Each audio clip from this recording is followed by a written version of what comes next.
لا حول ولا قوة إلا بالله العلي العظيم.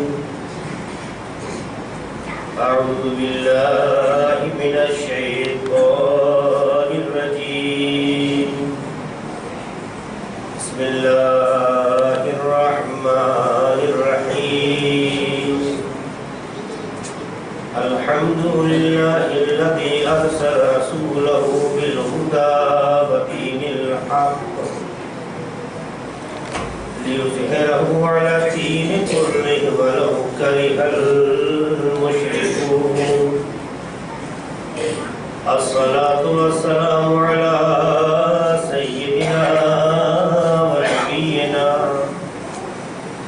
وشفيع ذنوبنا وحبيب قلوبنا وطبيب نفوسنا ومولانا بالقاسم محمد.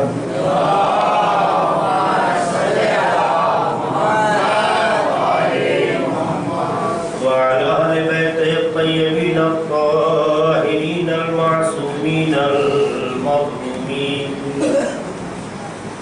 الذين أذهب الله عنهم الرجس وطهرهم تطهيرا.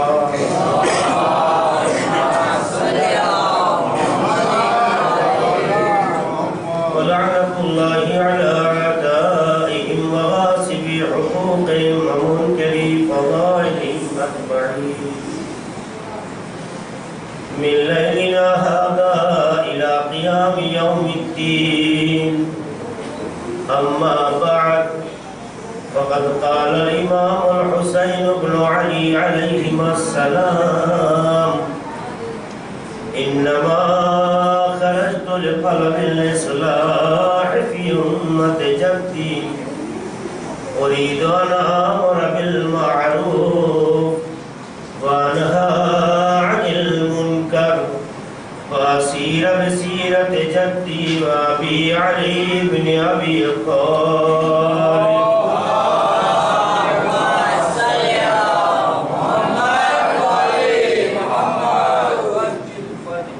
اسلام کے حوالے سے ہماری گفتگو یہاں تک پہنچی کہ کسی کی اصلاح سے پہلے انسان کا خود پہلے صالح اور نیک ہونا ضروری ہے. جب تک وہ خود اچھا نہ ہوگا دوسرے کو اچھائی کیا سکھائے. جو تاریخ ہوتا ہے وہ روشنی نہیں دیتا. جہاں نور ہوتا ہے وہاں روشنی چوری پائی جاتی ہے. اسی لیے پیغمبر نے مولا کائنات سے صالح کی بھی علامتیں بنی.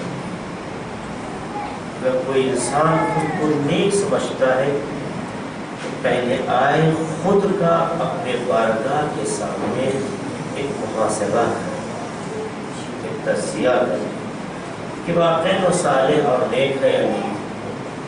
پر ہاں، دنیا میں ہر انسان کو اچھائی سے پیار کا ہونا، اچھائی سے وابستہ ہونے کا جذبہ، یہ اس بات کی علامت ہے کہ اچھائی میں وہ طاقت ہے کہ جسے ہر انسان اپنانا چاہتا ہے. اچھائی میں جاذبہ ہے، اچھائی میں کشش ہے، اچھائی میں اپنائیت ہے، اچھائی میں وابستگی ہے، اچھائی میں حیات ہے، اچھائی میں سکون ہے. کچھ تو ہے اچھائی میں جو ہر انسان اچھائی سے وابستہ ہونا پسند کرتا ہے. یہاں تک کہ اگر کسی برے کو بھی آپ برا کہیں تو ناراض ہو جاتا ہے. یہ اس کی ناراضگی بتا رہی ہے کہ برائی نفرت کی چیز ہے، محبت کی چیز نہیں ہے. ایک انسان جو برائیوں کے دلدل میں پھنسا ہوا ہو، جب بھی زبان کھولتا ہو تو سوائے شیطنت کے کوئی کلمہ اس کی زبان سے جاری نہ ہوتا ہو. لیکن مجھ سے بھی آپ کہتی ہے کہ تم بہت بدتمیز ہو، بہت گالیاں بکتے ہو، یہ شریفوں کا شیوا نہیں ہے، تو پلٹ کے وہ اشارے ثواب کرتا ہے کہ آپ ہی شرمندہ ہو جاتی ہیں. یہ کیوں؟ آخر جو تم ہو وہی کہا گیا ہے. لیکن انسان کے مزاج میں برائیوں سے نفرت اور محبت سے وابستگی اس بات کی علامت ہے کہ اگر اللہ نے انسان کے نیچر میں اچھائی نہ رکھی ہوگی، اچھائی سے وابستگی نہ رکھی ہوگی، تو ہر کوئی اچھائی سے محبت نہ کرتا۔ انسان برا ہوتے بھی برائی سننا پسند نہیں کرتا ہے۔ تو ہر ایک میں جذبہ ہے اصلاح، خود اچھا ہو یا نہ ہو، اور کوشش اس کی یہ ہوتی ہے کہ سامنے والے کی ہم اصلاح کرتے ہیں۔ ہمارا ہندوستان جیسا ملک جہاں پھوکٹ کے مشورے بہت چلتے ہیں، آپ کسی کو دعوت دے رہے ہیں لیکن جذبہ بہت ہوتا ہے مشورہ دینے کا، یہ کر لو اور ویسے کر لو۔ اب یہ کھانسی آ جائے، اتنے نسخے وہ آپ کے سامنے لکھ دے گا کہ ڈاکٹر کہہ رہا ہو ہے یہاں کا۔ اس کا مطلب یہ ہے کہ یہاں کی فکر میں اصلاح کا جذبہ بہت زیادہ ہے، لیکن خود مسئلے سے بچنے کی فکر اسے نہیں ہوتی، یہ مشکل ہے۔ تو ہر ایک میں یہ جذبہ ہندوستان میں بالخصوص دیکھا جاتا ہے۔ تو کیا اصلاح ہر کسی کا کام؟ کیا اصلاح ہر کوئی کر سکتا ہے؟ پر جذبہ ہر کسی میں دیکھا ہے۔ اسلامی تعلیمات میں بھی دیکھیے، شیطان میں بھی جذبہ اصلاح کا ہے، ابلیس میں بھی جذبہ اصلاح کا ہے، منافقوں میں بھی جذبہ اصلاح کا ہے، یزید میں بھی جذبہ اصلاح کا ہے۔ میں یوں ہی نہیں کہہ رہا ہوں، انی لکم ناصح امین، اس طرح کی کلمات، اس طرح کی تعبیریں قرآن میں جناب آدم کے لیے شیطان استعمال کرتا ہے۔ میں آپ کا خیر خواہ ہوں، میں آپ کا برا نہیں چاہتا۔ اس کا مطلب ہوتا ہے کہ کبھی کبھی شیطان بھی خیر خواہی کی بات کر سکتا ہے، کبھی کبھی شیطان بھی خیر خواہی کی بات میں جو نتیجہ ڈھونڈو وہ بہت اہم ہے۔ لہذا وہ بھی کہتا ہے میں آپ کے ناصح ہوں۔ جناب آدم جیسا انسان اللہ کی صنعت کا پہلا نمونہ، اشرف المخلوقات کی پہلی فرد، وہ بھی کیوں دھوکہ کھا جاتی ہے؟ اس لیے دھوکہ کھا جاتی ہے کہ جب اطراف کا ماحول پاک ہو، کوئی برا نہ ہو، کوئی وسوسے نہ ہو، کوئی شیطان سے بد نہ ہو، ہر طرف نیکی ہو، ہر طرف نور ہو، ہر طرف خدا کی جلوہ نمائیاں ہو، تو وہاں انسان کے ذہن میں بھی یہ بات نہیں آتی ہے کیا یہاں بھی کوئی شیطان ہو سکتا ہے؟ کتنے ہمارے مومنین بھی اسی وجہ سے دھوکہ کھا جاتے ہیں۔ کبھی کبھی بہت سے لوگوں کے درمیان جہاں پہ اچھائیوں کا ہر طرف تصور ہوتا ہے، وہاں پر ایسے لوگ شیطان سے بتاتے ہیں اور گمراہ کر دیتے ہیں۔ امام بارگاہوں میں، حسین ٹیکری میں، جوگی پورا میں، بگرے میں، اس طرح کی جو مقدس جگہیں ہیں، آدمی کی روح یہ کہتی ہے کہ یہاں شیطان تو بھٹک بھی نہیں سکتا۔ آدمی کی روح یہ کہتی ہے کہ یہاں تو شیطان بھٹک بھی نہیں سکتا، یہاں تو فرشتوں کا نزول ہے، یہاں تو صرف انسان زبان کھولے گا تو یہ سوچ کے کہ آقا حسین کی بارگاہ میں ہے، لیکن وہاں بھی کچھ شیطان صفت آ جاتے ہیں اور اپنے کو ناصح بنا کے شیطانی حربہ اختیار کر لیتے ہیں۔ انسان دھوکہ کھا جاتا ہے، انسان دھوکہ کھا جاتا ہے۔ لہذا مقدس جگہوں پر انسان کے دھوکہ کھانے کے امکانات زیادہ ہو جاتے ہیں، کیونکہ وہاں پر ان کا ذہن اس بات کے لیے تیار نہیں ہے کہ کوئی انہیں دھوکہ دے گا۔ لیکن کچھ لوگ اپنے راستوں کو جس کو ماہر ہوتے ہیں اسے اپناتے ہوئے اپنے حربے کا استعمال کر کے ان کی پاک صفتوں پر اپنی خباثت کی مہر لگا کر ان کے ذہن کو ڈائیورٹ کر دیتے ہیں۔ اس لیے ہوشیار رہنے کی ضرورت ہے۔ اس کا مطلب یہ نہیں کہ آپ جوگی پورا میں تو ہر آدمی جو زبان کھولے گا بس وہی منظر ہے، ہو سکتا ہے وہاں بھی شیطان سے بہت انسان مل جائے۔ زیارت گاہوں میں زیادہ ہوشیار رہیے۔ جناب آدم نے بھی سوچا نہیں تھا کہ یہاں شیطان، اور شیطان آج بھی کہتا میں ناصح ہوں، میں آپ کا خیر خواہ ہوں، میں آپ کے لیے اچھا سوچتا ہوں، میں آپ کا ساتھ دینا چاہتا ہوں۔ تو ظاہر ہے کہ یہ پہلا انسان ہے اس نے ابھی انسانوں کے مزاج سے اپنے کو نہیں تولا ہے. وہ انسانوں کی جو مزاج بعد کی نسلوں میں دکھائی دے رہے ہیں اس مزاج کو نہیں دیکھا ہے، اس لیے اعتماد کر لیا. آپ بھی اعتماد کر لیتے ہیں کیونکہ آپ کے ذہن میں یہ بات نہیں آتی کہ ان جگہوں میں بھی کوئی اس طرح کے حربے اختیار کر سکتا ہے. مگر وہ بھی خیر خواہی کی بات کر رہا ہے شیطان، مگر اصلاح نصیحت خیر خواہی کی بات کرتا ہے. منافقوں کو دیکھیے فَإِذَا قِيلَ لَهُمْ لَا تُفْسِدُوا فِي الْأَرْضِ، تو اسے کہا جاتا ہے کہ کیوں فساد کر رہا ہو زمین پر، یہ کیوں شرارتیں کر رہا ہو؟ قالوا انما نحن مصلحون، ہم اصلاح کر رہے ہیں. پیغمبر کے راستے پہ کانٹے بچھا رہے ہو، اصلاح کر رہے ہیں. پتھر مار رہے ہو، اصلاح کر رہے ہیں. گندگیاں غلازتیں ڈال رہے ہو، ہم تو اصلاح کر رہے ہیں. دیکھ رہے ہیں آپ، اس کا مطلب یہ ہوتا ہے کہ جس کی جیسی فکر ہوتی ہے ویسی معیار اصلاح بھی ہوتا ہے. یہ بہت بڑا مرحلہ ہے، آسان نہیں ہے افراد کو سمجھنا اور پہچاننا کہ یہ واقعی شیطان صفت ہے یا رحمان صفت ہے. یہ آسان نہیں ہوتا ہے. قرآن نے نمونہ اسی لیے پیش کیا تھا کہ آپ کو متوجہ کر سکے کہ بہت سے شیطان صفت ملیں گے، بہت سے منافقت صفت ملیں گے کہ نفاق دلوں میں ہوگا لیکن خود کو مصلح کر کے پیش کریں گے. پیغمبر کے راستے میں کانٹے ڈال رہے ہو، پتھر مار رہے ہو، کیا سختیاں، کیا مصیبتیں. ان سے کہا جا رہا ہے کیوں کر رہے ہو؟ ہم تو اصلاح کر رہے ہیں. یہ راستہ بھٹک کے 360 پہ +1 کی بات تھی تو سب کو مائنس کر رہے ہیں. ہم تو 361 تک کے لیے تیار تھے مگر یہ کہ تنہا ایک کے سوا کوئی نہیں، ہم تو اصلاح کر رہے ہیں. اس کا مطلب یہ ہے کہ کبھی کبھی جو واقعاً مکمل صالح ہو، جس کی فکر مکمل صالح اور نیک ہو، منطق مقابل والا اس صالح فکر کو بھی اپنی نگاہ میں طالح سمجھتا ہے، برا سمجھتا ہے. طالح ہے برا. یہ ہو سکتا ہے، یہ ذہنوں کو متوجہ رکھیں. بہت سے لوگ اس طرح کی باتیں کرتے ہیں، منافق صفت ہوتے ہیں اور کہتے ہیں کہ میں تو آپ کو ہدایت کر رہا ہوں، آپ کی طرح راستہ دکھا رہا ہوں. ابا تم خود محتاج ہدایت ہو، تم خود محتاج ہدایت ہو. متعظ واعظ بن جائے، یعنی جسے نصیحت حاصل کرنا چاہیے وہ نصیحت کرنے لگے تو اب اس سے بڑا سر پیٹنے کا مقام اور کیا ہو سکتا ہے.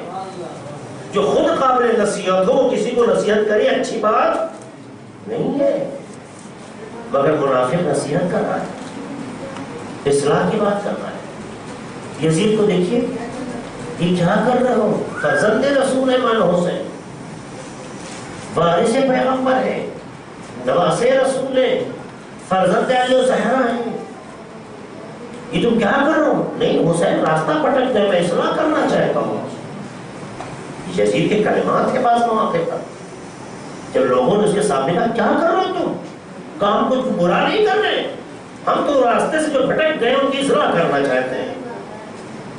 تو دیکھیے اصلاح وہ جذبہ ہے کہ جو ہر کسی پایا جاتا ہے چاہے وہ خود سب سے بڑا فاسد کیوں نہ ہو.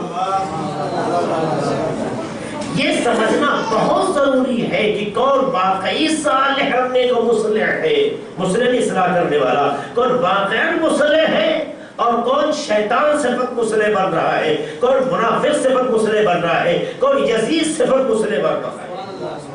یہ جاننا بہت ضروری ہے.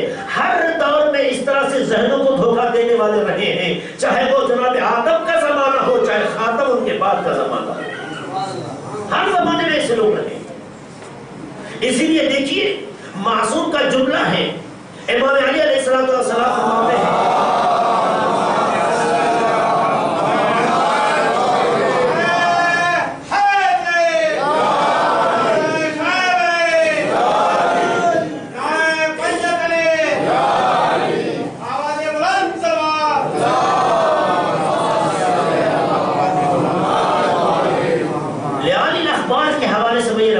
کر رہا ہوں، مولا فرماتے ہیں کہ لا يكون العبد مصلحا في الارض، لا يكون العبد في الارض مصلحا حتى يسمى في السماء مصلحا. وہ انسان جو خود کو کہتا ہے کہ میں اصلاح کر رہا ہوں، دعوے دار ہے یا واقعی مصلح ہے، اس کی پہچان یہ ہے کہ ایک انسان زمین میں اس وقت تک مصلح نہیں ہو سکتا ہے جب تک آسمان میں اسے مصلح نہ لکھ دیا جائے۔ لا يكون العبد في الارض مصلحا حتى يسمى في السماء مصلحا، کہ آسمان پہ جب تک اسے مصلح نہ لکھ دیا جائے، کیونکہ جو اصلاح کرتا ہے وہ پروردگار عالم کی حکمتوں کو آگے بڑھانا چاہتا ہے، تو پہلے وہاں اس کے بارے میں ویریفائی ہوتا ہے کہ یہ مصلح ہے یا نہیں ہے۔ اگر اسے مصلح وہاں لکھا جاتا ہے تب وہ زمین میں مصلح ہوتا ہے۔ کیوں؟ اس لیے کہ مصلح کہتے اس کو ہیں کہ جس کا ایک رابطہ آسمان سے ہو، دوسرا زمین سے ہو، تو جب تک زمین اور آسمان سے رابطہ نہ ہو مصلح نہیں ہوتا۔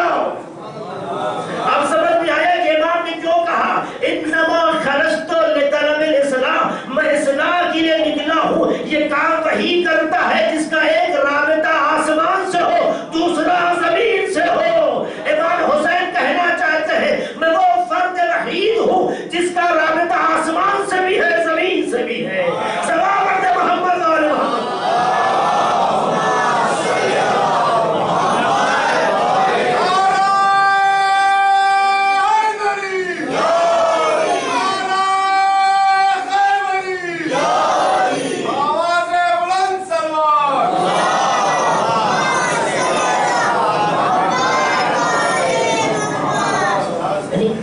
مصلح جو اپنے کو کہتا ہے کہ اصلاح کے لیے آ رہا ہوں، یہ مصلح ہونا اس کا مطلب یہ ہے کہ جو اصلاح کرتا ہے اس کا رابطہ آسمان سے ہوتا ہے، زمین سے ہوتا ہے۔ کیا مطلب ہوتا ہے؟ وہاں سے اصلاح کے اسلوب لیتا ہے، یہاں تک پہنچاتا ہے، اسے کہتے ہیں مصلح، اسے کہتے ہیں اصلاح کرنے والا، اسے کہتے ہیں دلسوز، اسے کہتے ہیں دوسرے کا بھلا چاہنے والا۔ امام نے یہ جملہ استعمال کر کے بتایا ہے کہ حسین کو ایک عام انسان نہ فرض کرنا، یہ وہ وجود ہے کہ جس کا رابطہ آسمان سے بھی ہے، زمین سے بھی۔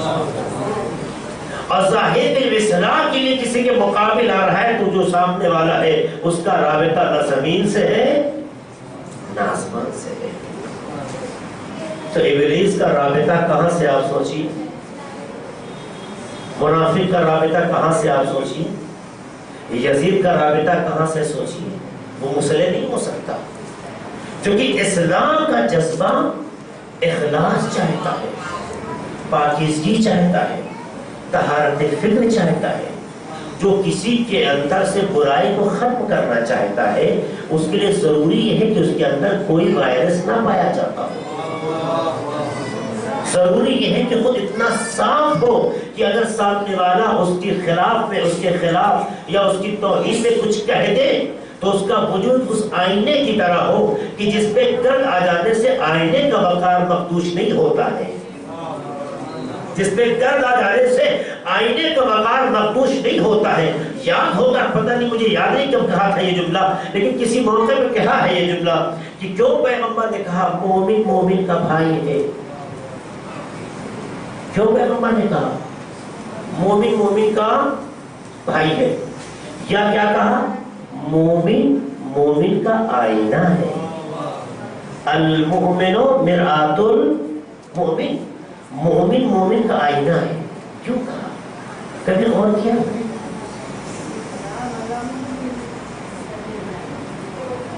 کیا مائک کو خواتین کی طرف بھیج دیا جائے کہ آج انہیں مجلس سنا ہے انشاءاللہ؟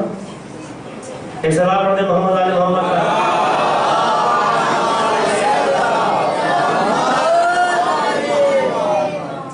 جو خواتین اتنا مجلسوں سے عشق اور محبت اور رغبت رکھتی ہیں، کیا فرش اعضاء پہ آ کے بھول جاتی ہیں کہ شہزادی بھی ہوگی؟ تعجب ہے مجھے، ان کے سامنے بھی آپ اپنے گھر کی باتیں کرنے لگے کہ کتنا اچھا استقبال ہوتا ہے۔ صلی اللہ علیہ محمد علیہ محمد۔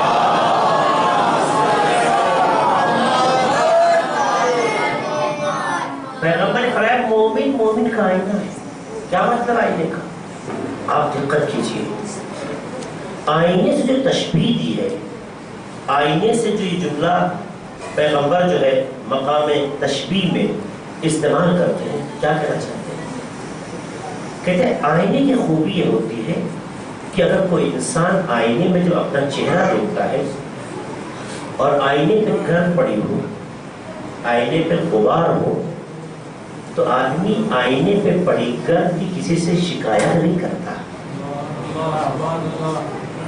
آئینے پہ پڑی گرد کی انسان کسی شکایت نہیں کرتا۔ کیا کرتا ہے؟ چونکہ اپنا چہرہ دیکھنا چاہتا ہے، اس لیے اپنی ہاتھوں سے آئینے کو صاف کرتا ہے،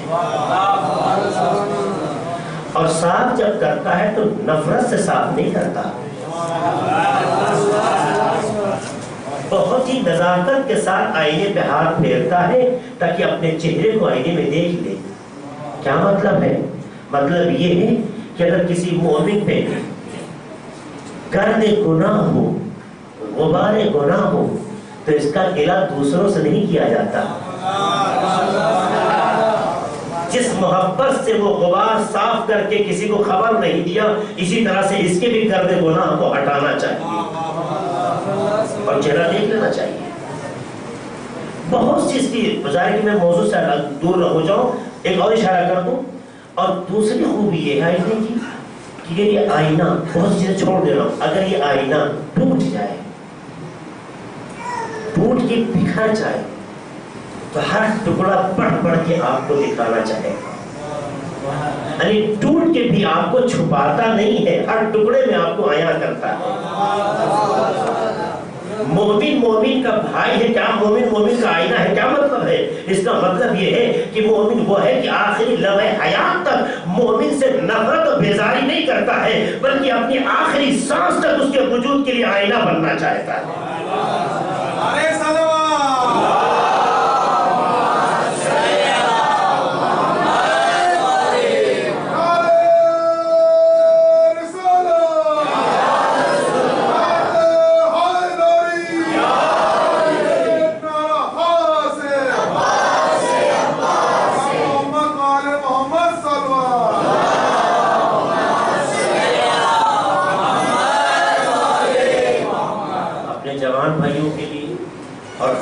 کے لیے اس موقع پہ لفظ کہنا چاہتا ہوں، یہ تشبیہ آئی آئینے کی۔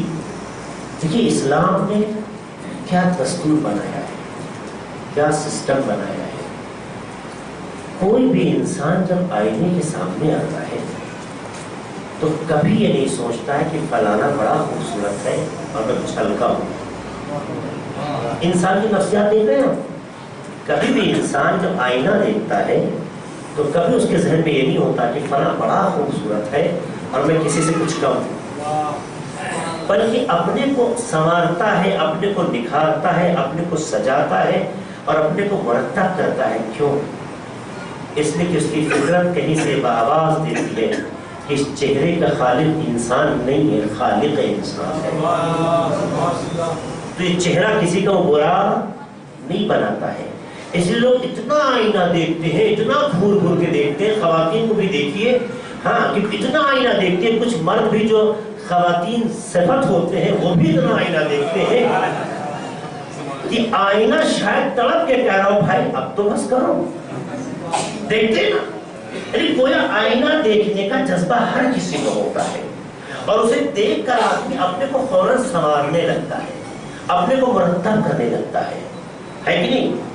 اسلام میں ایک تعلیم تھی، یہ تعلیم بہت قیمتی ہے۔ کہا جب آئینہ دیکھ کر تمہارے دلوں میں خوشی کی لہر دوڑ جائے،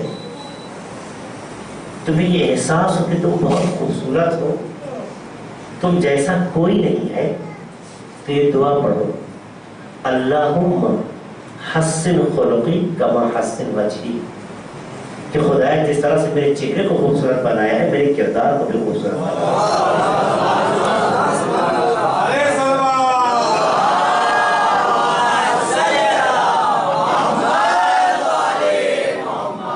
معمولی جو کام ہم کرتے ہیں اپنی نگاہ میں، معمولی کام آئینے کے سامنے، اس میں بھی تربیت ہے۔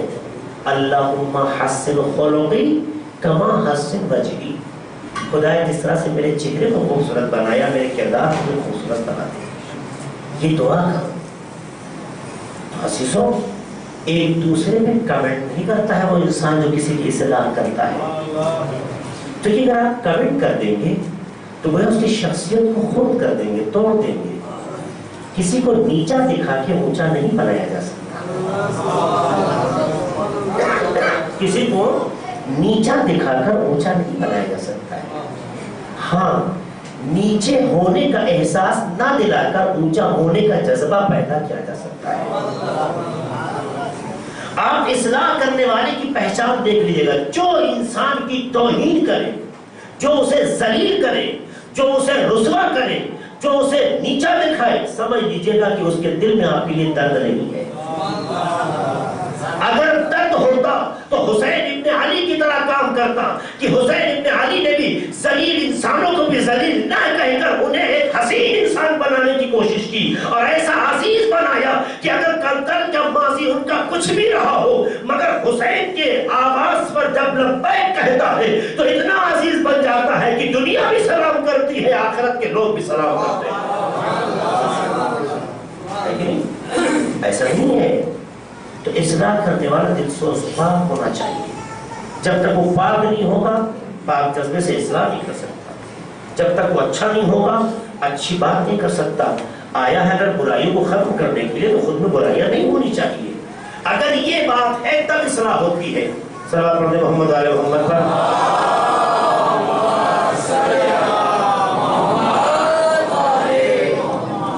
یا پھر دیکھیے پیغمبر کا جملہ ہے, بہت پیارا جملہ ہے کہ من اصلح بین الناس, جو لوگوں کے درمیان اصلاح کرے. بین الناس, کہیں تعبیر بین اثنین, دو لوگوں کے درمیان کہ معمول اختلاف کے بعد ہی اصلاح کی بحث آتی ہے. خود بگڑ جائے یا حالات خراب ہو جائے تو بین اثنین بھی بعض تعبیروں میں ہے, بین الناس بھی ہے, لوگوں کے درمیان. من اصلح بین الناس یا من مشا الی الاصلاح بین الناس, جو اصلاح کی غرض سے نکلا. من مشا الی الاصلاح بین الناس, لوگوں کے درمیان اصلاح کی غرض سے جو شخص چلا نکلا. جملہ سنیے گا, صلی علیہ ملائکۃ السماء, اس پر آسمان کے ملائکہ درود بھیجتے ہیں. جو اصلاح کے ارادے سے, جو اصلاح کے غرض سے نکلتا ہے, ملائکہ اس پر درود بھیجتے ہیں. وَعُوتِيَ لَهُ أَجْرُ لَيْلَةِ الْقَدْرِ, اور اسے شب قدر کی عظمتوں کا اجر ملتا ہے.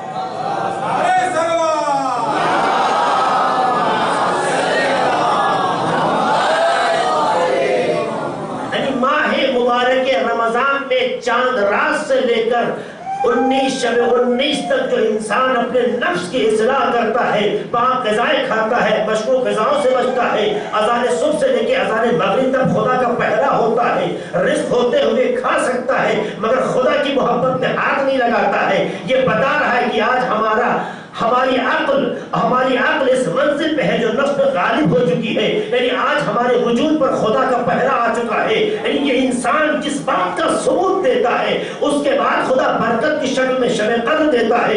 اتنا بڑا اجر حاصل کرنے کے لیے 23 دن یا 19 دن مسلسل انسان کوششیں کرتا ہے, تب وہ شب قدر کی عزت اور اعزاز سے مشرف ہوتا ہے. لیکن راہ خدا میں جو اصلاح کی غرض سے نکلتا ہے, نگاہ قدرت میں اس کی وہی عظمت ہے جو ماہ مبارک میں 23 دن ایک بندے مومن محنت سے حاصل کرتا ہے. ان 23 دن کی محنت ایک جگہ ہے, ایک ارادے سے نکلنا ایک جگہ ہے.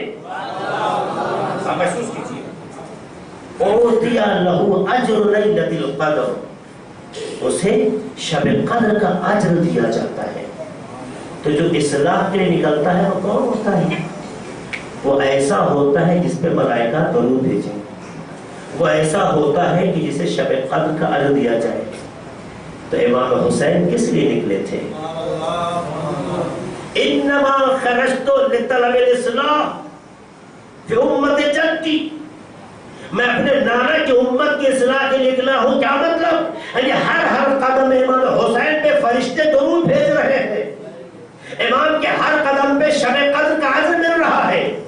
تو عزیزوں, اصلاح کے لیے ہر کوئی نہیں نکل سکتا ہے. ابلیس ہو اپنی جگہ, منافق ہو اپنی جگہ، یزید ہو اپنی جگہ، اصلاح کا شرف اسے ملتا ہے جس پر ملائکہ درود بھیجتے ہوں۔ اور ایک جملہ کہہ دوں آخر میں، کیونکہ دامن وقت میں گنجائش نہیں رہی بات کو ختم کرنے کی۔ امام اصلاح کے لیے نکلے تو مصلح ہر کوئی نہیں ہوگا، مصلح وہی ہوگا جس کا لوگوں سے بھی رابطہ ہو، آسمان سے بھی رابطہ ہو۔ یہ بات تو آپ کے ذہن میں ہے۔ مصلح وہی ہو جس کی روح پاک ہو، جس کی فکر پاک ہو، جس کا ارادہ پاک ہو، وہی اصلاح کر سکتا ہے۔ اور پھر امام نے کیا کہا تھا؟ اُرِيدُ أَنْ آمُرَ بِالْمَعْرُوفِ وَأَنْهَىٰ عَنِ الْمُنكَرِ۔ میں چاہتا ہوں کہ ثواب کے غرض سے ایک دو بات کہہ دوں اس سلسلے میں۔ ظاہر ہے کہ دامن وقت میں اتنی گنجائش نہیں رہی کہ اس پر زیادہ گفتگو ہو سکے، یہ بات کو مزید آگے بڑھایا جا سکتا ہے۔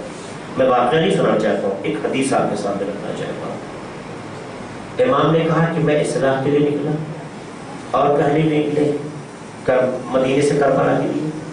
دوسرا جملہ ہے میں نے یہ ارادہ کیا ہے، کیا ارادہ کیا؟ ان آمر بالمعروف وانہی عن المنکر، کہ میں لوگوں میں اچھائیوں کا حکم دوں، امر بالمعروف کروں اور نہی عن المنکر کروں۔ امر بالمعروف اور نہی عن المنکر ہر کوئی نہیں کرتا، امر بالمعروف نہی عن المنکر ہر کوئی نہیں کرتا۔ امر بالمعروف اور نہی عن المنکر وہی کرتا ہے جو مصلح ہو۔ اصلاح ایک ایسا لفظ ہے کہ جس کے اندر خود بخود امر بالمعروف اور نہی عن المنکر موجود ہے، لیکن پھر امام نے امر بالمعروف اور نہی عن المنکر کہہ کے بتایا کہ اصلاح کی تشریح اپنے ذہنوں سے نہ کرنا، حسین کی زبان سے دیکھنا۔ یعنی اصلاح ہر فکر کا نام نہیں ہے، جس میں امر بالمعروف ہو وہ اصلاح ہے، جس میں نہی عن المنکر شامل ہو وہ اصلاح ہے۔ تو اگر کوئی کسی کی اصلاح کرنا چاہتا ہے تو معیار امام نے معین کر دیا ہے، اگر امر بالمعروف ہے تو اصلاح ہے، نہی عن المنکر ہے تو اصلاح ہے۔ کیوں؟ اس لیے کہ پیغمبر کی حدیث بھی ہے کہ الامر بالمعروف والنہی عن المنکر، کہ امر بالمعروف اور نہی عن المنکر ہر کوئی نہیں کر سکتا۔ یامر بالمعروف وینہی عن المنکر، کہ امر بالمعروف وہی کرتا ہے، نہی عن المنکر وہی کرتا ہے جو خلیفۃ اللہ ہوتا ہے، وہ خلیفۃ الرسول ہوتا ہے، وہ خلیفۃ القرآن یا خلیفۃ الکتاب ہوتا ہے۔ امر بالمعروف اور نہی عن المنکر جو بھی کرتا ہے وہ اللہ کا خلیفہ ہے، رسول کا جانشین ہے، قرآن کا وارث ہے۔ انہیں جملہ کہہ کے پیغمبر نے بتا دیا کہ امر بالمعروف اور نہی عن المنکر بھی ہر کوئی نہیں کرتا ہے۔ جہاں پہ خلافت الہی کا تصور ہوتا ہے وہ انسان امر بالمعروف کرتا ہے۔ امام نے یہ جملہ کہہ کے کہ میں امر بالمعروف کے لیے نکلا، اور پیغمبر نے امر بالمعروف کی عظمت کو بتا کے یہ بتا دیا کہ انسان جگہوں سے خلیفہ نہیں ہوتا ہے، معیار سے خلیفہ ہوا کرتا ہے۔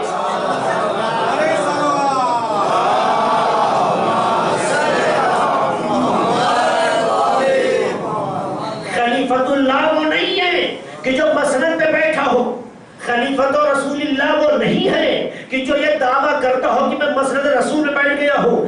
خلافت کا معیار دعووں سے نہیں طے ہوتا ہے، معیارات سے طے ہوا کرتا ہے۔ یہ دیکھو امر بالمعروف کا جذبہ ہے یا نہیں ہے؟ اگر یہ جذبہ ہے تو مسند پہ ہو تب بھی خلیفۃ اللہ ہے، فرش پہ ہو تب بھی خلیفۃ اللہ ہے۔ اہل بیت نے اسی لیے زمین پہ بھی بیٹھ کر یہ بتایا کہ ہمارا معیار امر بالمعروف ہے، نہی عن المنکر ہے۔ یہ عمل ہم کرتے ہیں تو چاہے مسند پہ ہو تب بھی خلیفۃ اللہ ہے، چٹائی پہ بیٹھے ہو تب بھی خلیفۃ اللہ ہے۔ چونکہ ہم جگہوں سے نہیں پہچانے جاتے ہیں، جگہیں ہمارے ذریعے پہچانی جاتی ہیں۔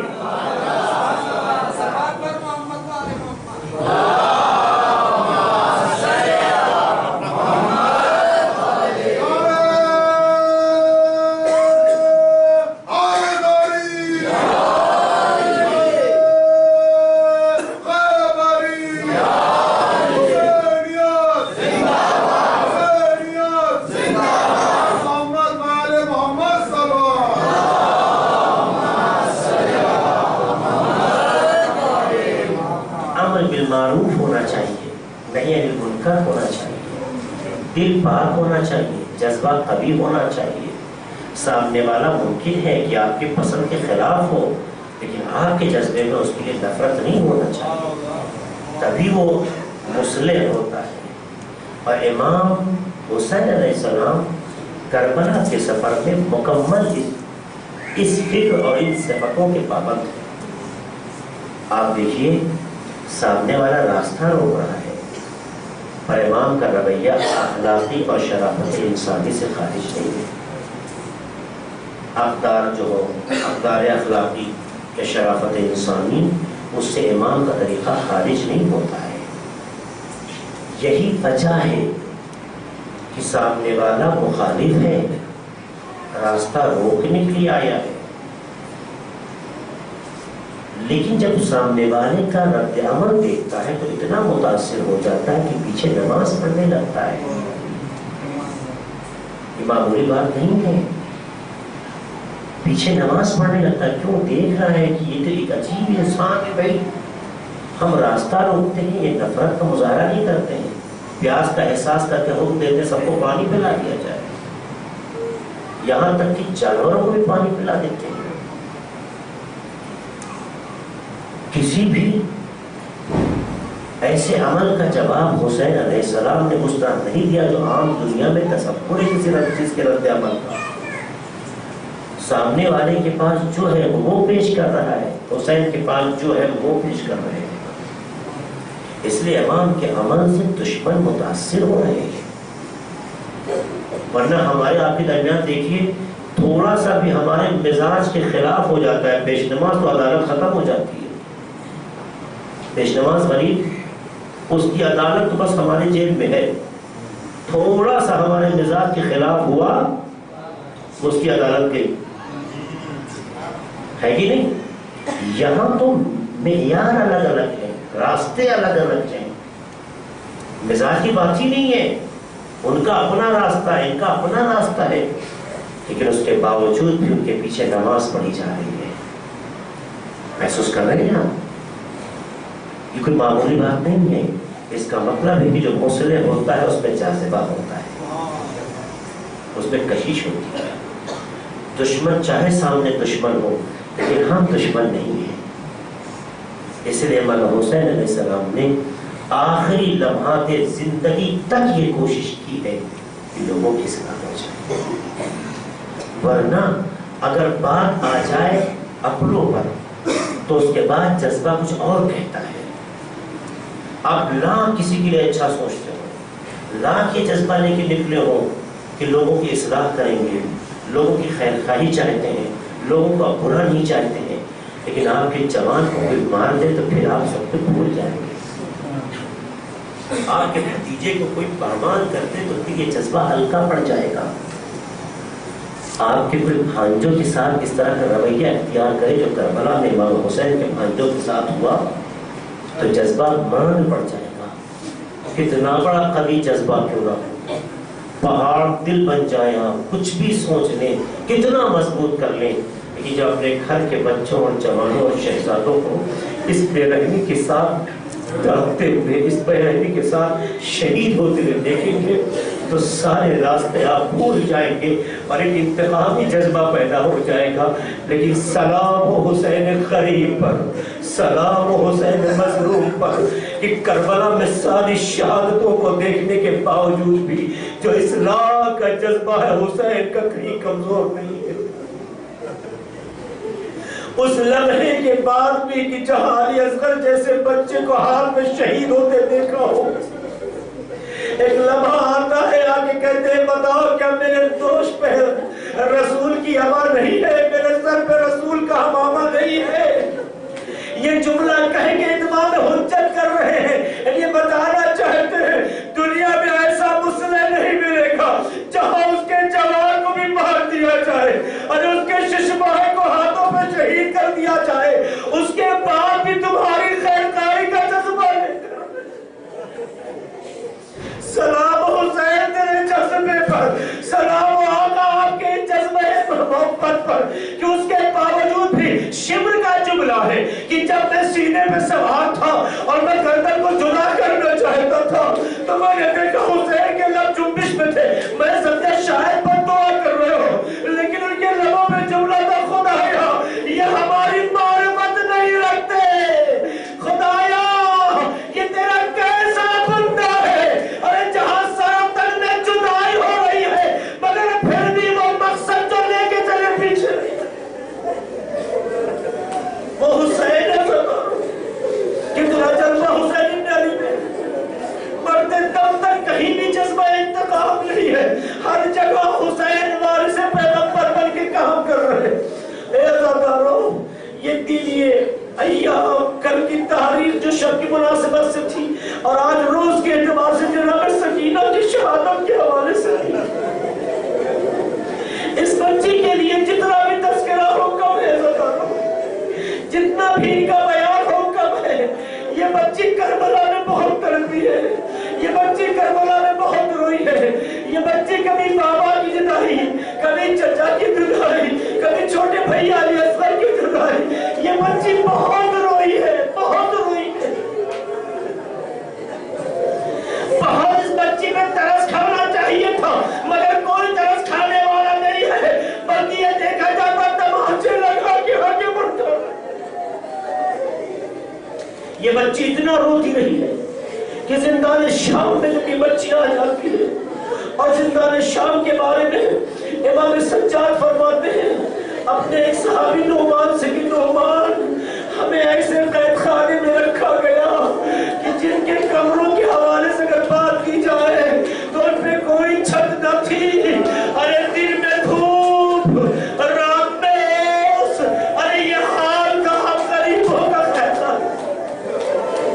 ایسے قید خانے میں ہمیں رکھا گیا تھا جہاں پہ اس طرح سے اذیتیں ہوتی تھی کہ سایہ مار سر نہیں تھا. ایسے قید خانے میں یہ بچی دو کشمکش میں رہتی تھی. ایک تو یہ کہ کبھی کبھی رات کے سناٹے میں, کبھی کبھی سوتے سوتے اپنے بابا کو یاد کرتے پر یاد ہی ہو جاتی. روایت کہتی ہے کہ جب یہ بچی روتی تھی تو بیویاں بہرام بپا ہو جاتا تھا, اور پتا چلتا ہے کیفیت جو روایتوں میں اسے پتا چلتا ہے کہ ان تمام لوگوں کو ایک جگہ نہیں رکھا گیا تھا. بچوں کو الگ رکھا گیا ہے, عورتوں کو الگ رکھا گیا ہے, کچھ لوگوں کو الگ رکھا گیا ہے, ایک ساتھ ایک جگہ نہیں رکھا گیا ہے. اسی لیے یاد ہوگا آپ کو جب سے سجاد کو یہ خبر دی گئی ہے کہ آزاد ہے تو معلوم کرتے ہیں میری بھومی کہاں ہے. الگ الگ جگہوں پہ رکھا گیا ہے. یہ اور طرح بچوں بھر کے لیے کافی ہے جو اگر ایک ساتھ ہو اور بچے تڑپتے ہوئے ہو تو لوگ سہارا بن جاتے ہیں. ارے یہ بچے زندان میں اگر فریاد بھی کر رہے ہو تو کوئی سہارا دینے والا نہیں. اسی لیے روایت کہتی ہے کہ جب رات کے سناٹے میں جناب سکینہ بابا کو یاد کر کے روتی تھی, ارے بیویوں میں کوہرام پہنچا. اور دوسری وہ کیفیت کہ جب شام کا وقت ہونے لگتا تھا اور پرندوں کو گزرتے دیکھتی تھی تو پوچھتی تھی یہ پرندے کہاں جا رہے, اور جب یہ بتایا جاتا تھا نہیں معلوم. بچی ہے, سوال طبیعی ہے, لیکن جواب پہ کیا اثر ہو سکتا ہے یہ بہت سخت منظر ہے. ایک جملہ کہا بی بی نے, اے میرے لال, اے میری بیٹی, میری بچی, ارے یہ شام کو اپنے گھروں کو واپس جاتے ہیں تو طرف کا جملہ کہتی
بالخصوص مہاراج اعظام کے حفاظت فرما خدایا ہمارے وطن عزیز ہندوستان میں امن و امان قائم کر ارتقا کی واسطہ محمد علی محمد کے پرچم جمہوریہ اسلامی ایران کو سربلندی عطا فرما امام زمانہ کی ظہور میں تاجیل فرما ہم سب کو ان کے اعمال اور سال میں شمار فرما